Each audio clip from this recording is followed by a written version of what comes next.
근데 그거 외에 좀 다른 얘기들은 없었어? 이런 얘기도 있었습니다. 다음 기사 볼까요?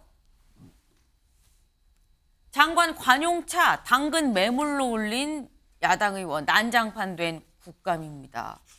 우리 보통 이 중고 거래 많이 하는 이 당근 있죠. 거기에 매물로 관용차가 올라갔다네요. 직접 확인해 보시죠. 장관님 차량이 카니발 20허에 3으로 시작하는 거 맞죠? 네. 제가 보니까 당근에 지금 5천만 원에 판다고 나와 있어요. 이거 올리신 적 있습니까?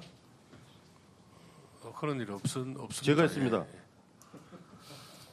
현재 지금 당근에 올라가 있는 거예요. 차량 번호 저한테 양해 받고 하신 거예요? 예, 차량 번호와 소유주 이름만 있으면 매물 등록이 가능하다고 해서 해봤습니다. 바로 올라갔습니다. 1분도 채 안 걸렸습니다. 당근 마켓에 국토부 장관 차를 이게 본인이 직접 올렸다라고 그렇게 얘기했는데 이거는 사실은 정보통신망 이용 촉진 및 정보 보호 등에 관한 법률 위반입니다. 아까 화면에 보여드린 그 사진은 장관님 차가 아닙니다.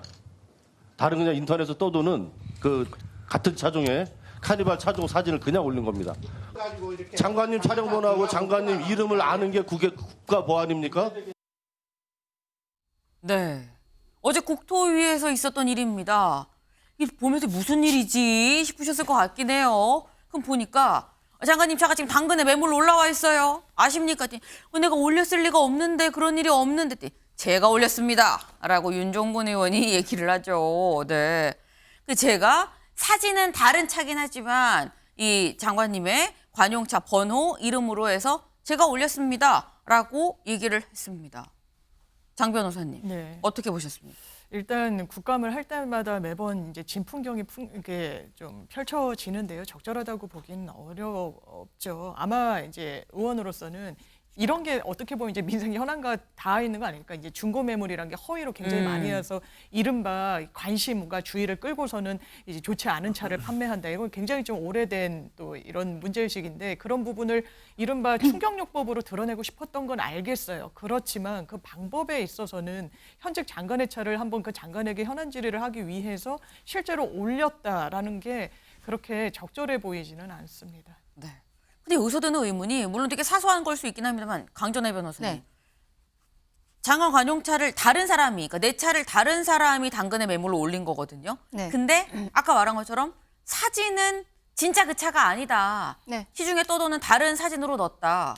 그럼 이거는 위법입니까 아닙니까? 사진의 문제가 아니라 저 차가 정확하게 무슨 차인지 이런 네. 것들에 대해서 정보를 넣었다는 것이잖아요. 그게 정보통신망법 위반이라는 것이고 지금 윤종근 의원이 차량 번호와 소유자를 알면 알 수 있는 부분 아니냐라고 이야기하는 것은 아마도 자동차 등록원부를 온라인상으로 볼 수 있는 것 이런 이야기를 하는 것으로 보입니다. 우리가 네. 부동산 같은 경우에도 집과 소유자 이름을 알면은 누구든지 그 집에 그 등기부를 뗄 수 있는 것처럼 자동차 등록원부도 그렇게 뗄 수가 있는 것이거든요.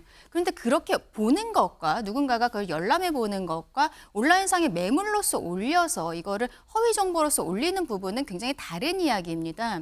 윤종근 의원 같은 경우에는 아마도 여기에 있어서 최근에 뭐 당근 같은 데 중고 매물이 잘못 올라와 있다는 것을 과장해서 이야기하기 위해서 좀 더 이슈를 만들기 위한 부분이었던 것 같은데 본인 스스로가 굉장히 지금 비웃음거리가 되지 않았습니까? 이런 상황이 참 국감에 대해서 국민들께서 갖고 계시는 어떤 기대치가 있는데 민생조차도 제대로 챙기지 못하고 있는 이 절차를 잘못 밟고 있는 민주당의 모습에 굉장히 안타까운 생각이 듭니다. 네. 약간 충격요법이라는 표현이 나왔어요. 충격요법으로 사안의 민생 현안인데 요거를 충격요법으로 좀 더 세게 질의를 하고 관심을 좀 모으기 위해서 한 것 같다 하지만 부적절하다라는 게 좀 공통적인 여야의 공통적인 지금 얘기입니다.